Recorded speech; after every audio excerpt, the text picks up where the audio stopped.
Are you ready? Yeah, baby. Are you ready? I'm always ready.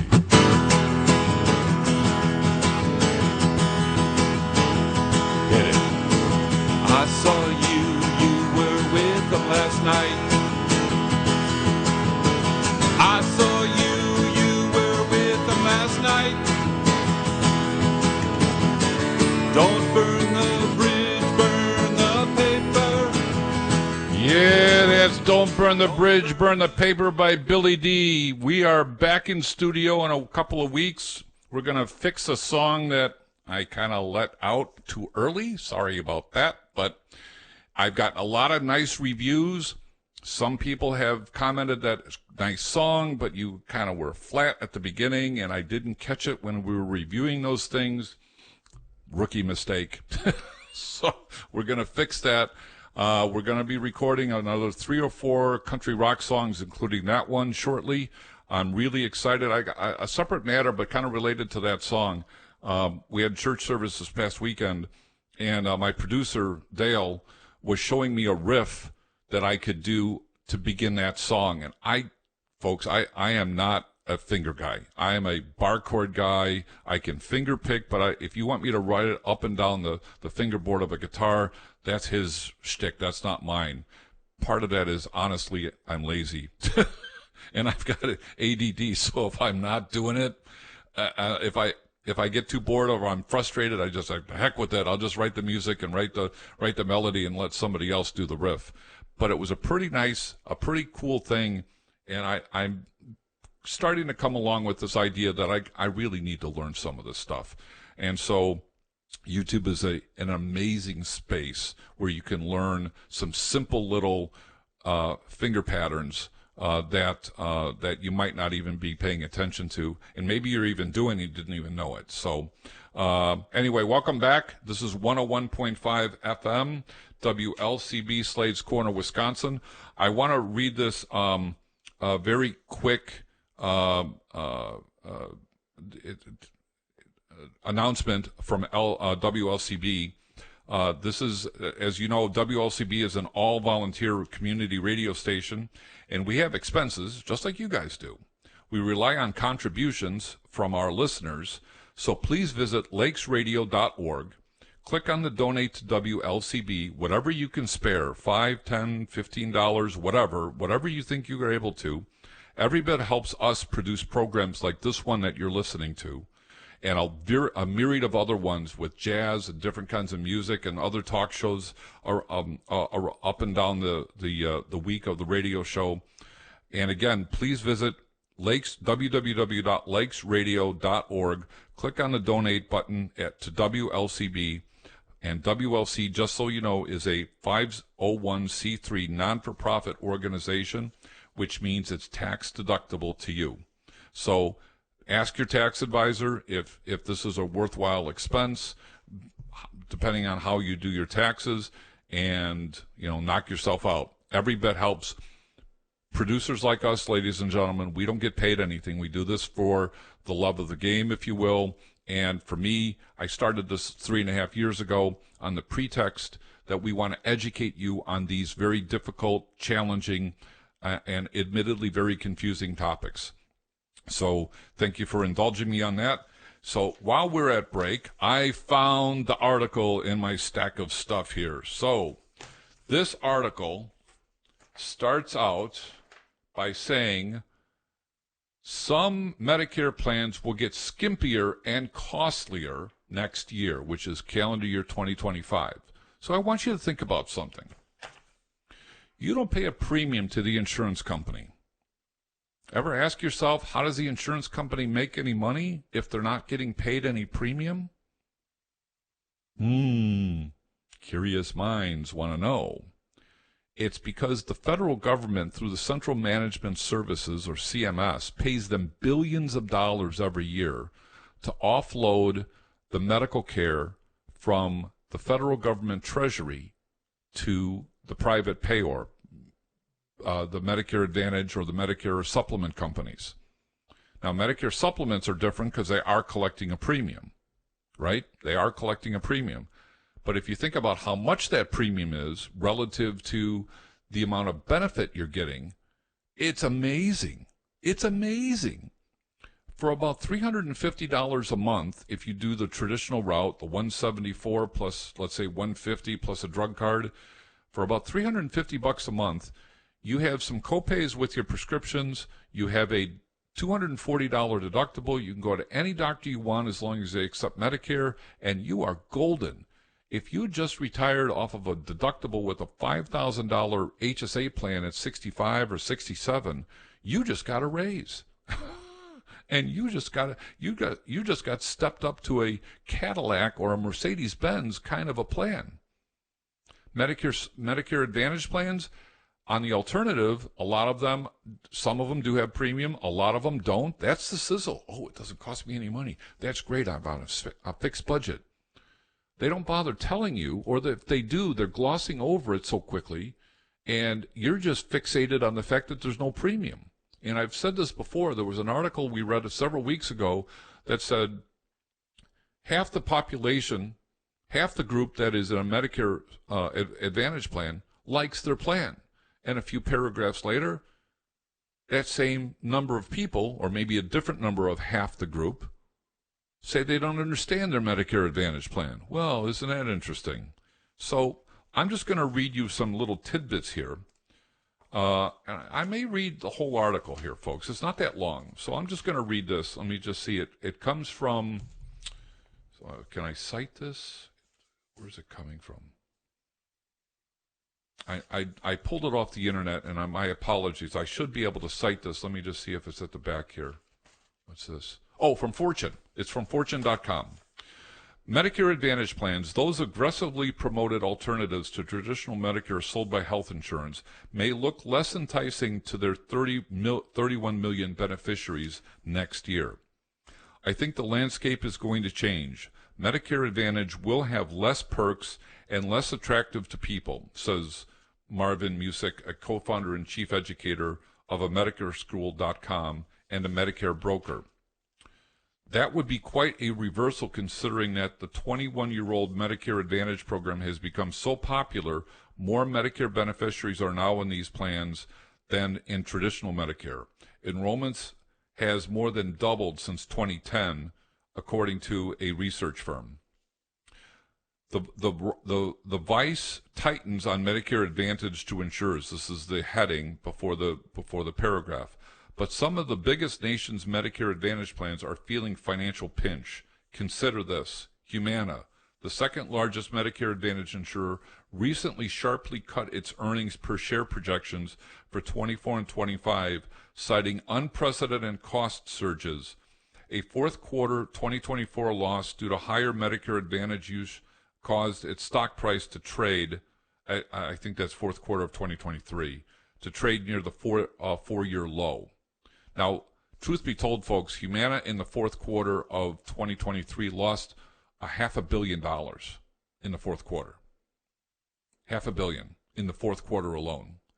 That may have been partially due to Medicare's Advantage plans or supplements, because they sell supplements also, or it could have been because of their commercial business, where they were selling group plans to employers of various sizes, from 2 to 20,000, let's say.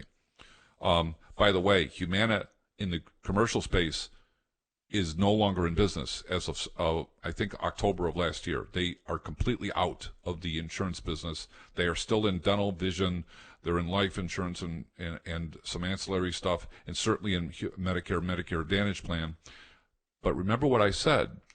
The premiums are so, why are these companies in there? It's because the government is subsidizing them to billions of dollars a year to offload this care. Here's another, for example, why things are tightening. Karen Lynch, the CEO of CVS Health, which owns Aetna, the third largest Medicare Advantage insurer, said in an earnings call that the Centers for Medicare and Medicaid, CMS, proposed 2025 funding level was broadly consistent with our expectations, she said, which we do not believe is sufficient to cover current medical cost trends. I'm going to come back to that word trends in a second. The company which is a sponsor of Fortune Well, believes a Medicare Advantage business will be only marginally profitable next year. Let me explain the word trend. trend in our industry, folks, is also called inflation. And I've railed about this before.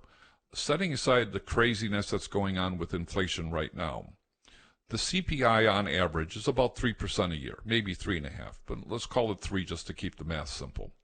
So the cost of living, it goes up 3% a year. Why does that happen? Well, gas and fuel, that could be a part of it. People want raises. Raises cause prices of product to go up, et cetera, et cetera. So it's not a complicated mathematical equation. People want raises, the cost of housing goes up, taxes go up, et cetera, et cetera. 3% is a reasonable number. Most people can live with that. In the health insurance world, folks, medical inflation runs anywhere between 8 and 15% a year. Now, you have to take a pause and take a step back and go, what? What the heck is that about? Why is it 8 to 15% medical trend in the medical community, in the health insurance world, and only 3% in the rest of the civilized world? Inquiring minds want to know. Let me continue on with this article. A recent earnings call, the chief financial officer from Centene, which is the 6th largest Medicare Advantage insurer, said products may be a little bit less attractive for seniors from an industry standpoint if we don't make a lot of progress on the final rates, which means they're having to negotiate the rates. And basically what they're really saying is they're negotiating with CMS to get their profit margins up. In January of 2024, Cigna, the 8th largest Medicare Advantage insurer, announced plans to get out of the business, agreeing to sell Medicare Advantage plans to Healthcare Services Corporation, a.k.a. Blue Cross Blue Shield. That, ladies and gentlemen, just happened.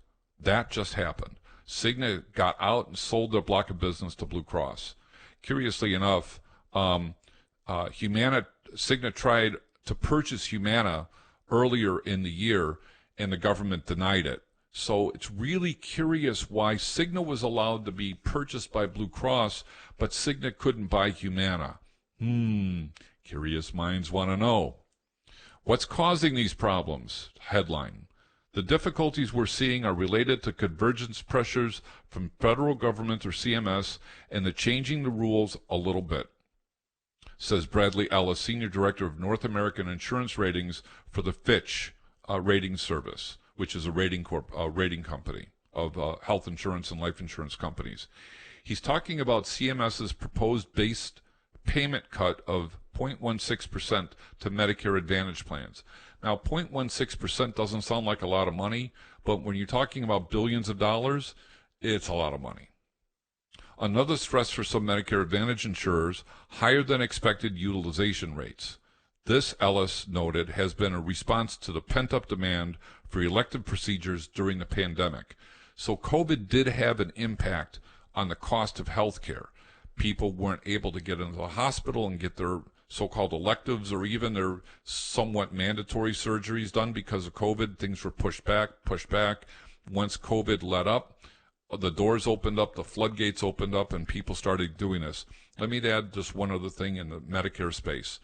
You have 12,000 people a day turning 65 and eligible for Medicare when they turn 65. A couple of years ago, it was 10,000.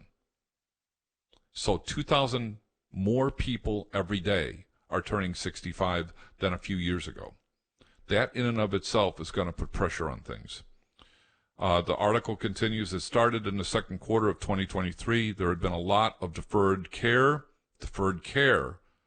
during the pandemic when people were resistant to go into the medical facilities to have a hip replacement, for example, out of fear of contracting COVID. A reasonable expectation and a reasonable fear during the time. Another pressure Medicare Advantage insurers are facing is CMS crackdown on prior authorization rules. Now this, folks, this prior authorization is no secret and it shouldn't be any secret to you. Prior authorization exists right now in your commercial plan. So if you have a Blue Cross, United, Cigna, Aetna, Trustmark, AvMed, Tufts, Kaiser, and other carriers around the country, you have pre-admission certification responsibilities and rules that every insurance company will have, whether you're HMO or PPO. they're going to want to know why you're having a particular MRI done or a particular surgery done, and they'll want to say, yeah, that's okay, or no, we don't think this is medically necessary. The prior authorization rules, I'm going off a topic here or going off the script here a little bit, but I've heard anecdotally that Medicare Advantage plans have been kind of pulling back a little bit on allowing for certain procedures to happen because they're costly. So they kind of kick the can down the road a little bit. Eventually, maybe the patient gets it, but instead of happening in 2 weeks, maybe it takes 2 or 3 months. So the prior authorization rules here is the Advantage plans are going, hey, CMS is coming down our throat. They don't like the fact that we're delaying care in a Medicare Advantage plan for 3 months. They're looking at this going, this should only be 2 or 3 weeks, and you should be on your way. In a Medicare Supplement program, folks, in a Medicare Supplement, you don't have the kind of pre-authorization that you have at Medicare Advantage. You still will have it because Medicare has to approve the service. So don't misunderstand. But Medicare pre-authorization, at least at the moment, is much more lenient than Medicare Advantage. Why? Because Medicare Advantage is ruled by the insurance carrier, not Medicare. Typically, Medicare Advantage plans keep the cost down by requiring beneficiaries to get pre-authorization before they can be approved for medical procedures and treatments and denying some of the requests. But Congress and Medicare Advantage experts have raised growing concerns about prior authorization, leading the Biden administration to implement restrictive rules with additional ones starting in 2026. So in, 2 years? I don't know what those restrictions are going to look like yet, and we may be having a changing of the guard, so we'll see where that goes. Despite the tightening financial advice, Biden administration recently referred to Medicare Advantage program as robust and stable. Well, I'm not so sure about that. That's nice little bullet point, but the rest of this article says that's not necessarily the case. There are a lot of choices. Gretchen Jacobson, Vice President of Medicare Commonwealth Fund, a healthcare research foundation, doesn't disagree. We still see many insurers across the country offering Medicare Advantage plans. It does seem that your average beneficiary suffers from a lack of choice of plans. That's curious too, but some of that may be because they live in rural areas or because the insurance company only wants to offer 5 Medicare Advantage plans instead of 10. Alice noted that the financial strength of many of the large insurers offering Medicare Advantage plans are very good. I would concur with that. But some insurers, he added, aren't making any money in this business. The Affordable Care Act limits profit margins for Medicare Advantage insurers. I won't go into that, but that's a fact. Because Medicare Advantage plans might not be quite as strong as they have been, some beneficiaries might find their zero premium plans charging premiums in 2025, or their co-payments or deductibles or out-of-pockets may double. Already, 12% of the people in Medicare Advantage plans said they couldn't afford care because the co-payments and deductibles, because of co-payments and deductibles. Isn't what I've been saying?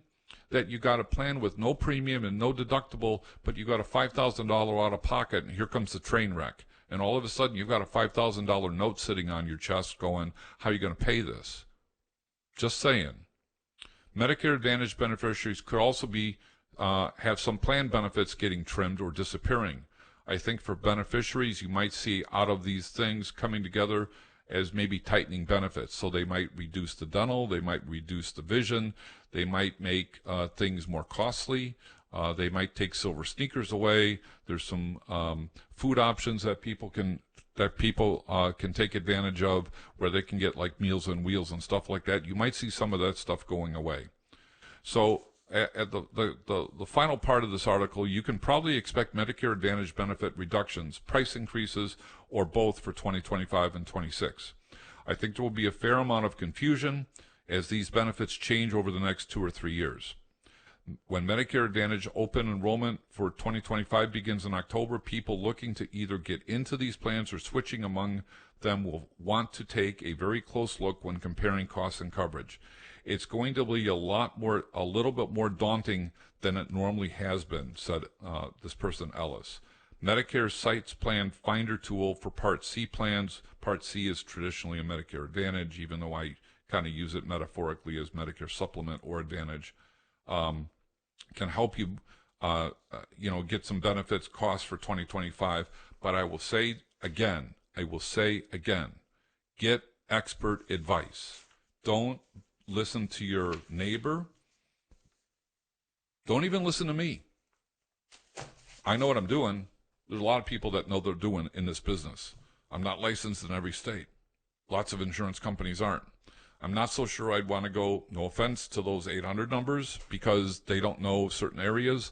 I would not pretend to be cold calling in New Hampshire because I don't know the hospitals, and I don't know the doctors, and I don't know the region.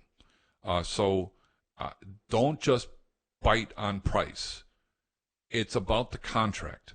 It is always about the contract, because when a claim comes in, it's not what the piece of paper said that may or may not be covered. It's what the plan document says. So it's about the contract. It's never about the rate, folks. So I appreciate the fact a lot of people are happy with their Medicare Advantage plans, and God love you for it. I'm all in favor if you're happy, as long as you understand it. That's enough said. So let's cover in the last 5 minutes what's not covered. Medically unreasonable or unnecessary procedures. Now that's the weasel clause in every health insurance contract. Everybody has one. Reasonable, is the medical plan, is the medical procedure medically necessary is another way to phrase that. Health care for spouses and kids. Well, this is Medicare. So this is not meant to be a group plan. This is Medicare. So you, the beneficiary of your plan, are the only one covered for that. Your spouse will get some Medicare benefits. Children can get Medicare benefits if they're Social Security disabled. That's beyond the scope of this particular session today. Deductibles and copays are not covered. Well, we already said there's a bunch of deductibles in original Medicare and Part B, A and B. In Medicare Supplements, you've got the $240 deductible, and then unless you pick the high deductible plan, that's it. That's your out-of-pocket. There are some other options. In Medicare Supplements, there's a Plan N where you have a $20 copay for office visits, a $50 copay for ER. The biggest difference, folks, between N and G is that excess charges are not covered in N, as in Nancy. So, and a doctor can charge 15% above what Medicare approved, and those excess charges can accumulate. So, notwithstanding the fact I said $240 deductible, the excess charges in G will be covered. In Plan N, they won't be covered. So again, a contractual thing that can be easily overlooked if you're not paying attention. Long-term hospitalizations. This kind of gets into long-term care, folks. Those are programs that are meant for long-term care insurance, and we're not going to cover that now, but we're going to cover long-term care in a couple weeks. And long-term care, I'm just going to say this, should be bought when you're in your 50s. Because by the time you get to 60s, it's not that you've got moving part issues, but the cost of the premium is it's not a mortgage payment, but it's a very expensive car payment, and it may be unaffordable. There are other ways in which you can offload or offset the cost of long-term care in lieu of a long-term care program. But again, get advice. Do your own research if you want, but there are a lot of different moving parts in these long-term care contracts. Get advice from an advisor that you know and trust. Dental, vision, and routine hearing exams are generally not covered, with the possible exception for dental if you have diabetes, with vision if you had cataracts and you need glasses as a result of the cataract surgery. But routine dental and vision exams and hearing exams in original Medicare are generally not covered. Medicare Advantage plans will often cover those things, and as I said earlier at the beginning of the show, there are some carriers, particularly the one here in Illinois, that is starting to compete in that space and say, hey, look at us again, we're different, we've got dental, we got vision, we got hearing, we got silver sneakers, etc., etc. So they're trying to compete for your business and give you more options beyond just the smaller network. Routine foot care is not covered. Nursing homes, generally speaking, are not covered, but let me just parse this a second. Nursing home, folks, is also considered skilled nursing facilities. In order to get to a skilled nursing or rehab center, you have to be in the hospital for 3 days. That's really hard to do these days if you're having hip or knee replacement surgery. The likelihood is that you're in and out in a day, maybe 2 tops. So to get to a rehab center, aka skilled nursing facility, you need to be 3 days in the hospital. If you're there for cardiac care and you're rehabbing, no problem, you'll probably be okay. International travel is generally not covered for Part A. For Part B, it's $240 deductible, $80/20 forever. Get an international policy, folks. Get an international policy. Be aware that there are pre-existing condition clauses with those international policies, but the one big thing that international policies will do is repatriate you. They'll bring you back to the States once you're medically able to be transported. Well, that's it. We're going to cover the rest next week. My name is Bill Miksch. I'm president of WDMA Financial Group. Thank you all for listening today. Nobody called in. They were all chicken. That's okay. I got more time to talk on these subject matters to educate my audience at Your Insurance Corner. This is 101.5 FM, WLCB, Slade's Corner, Wisconsin. Your Insurance Corner will be back next week. Have a great night and a great weekend, everybody. Stay safe.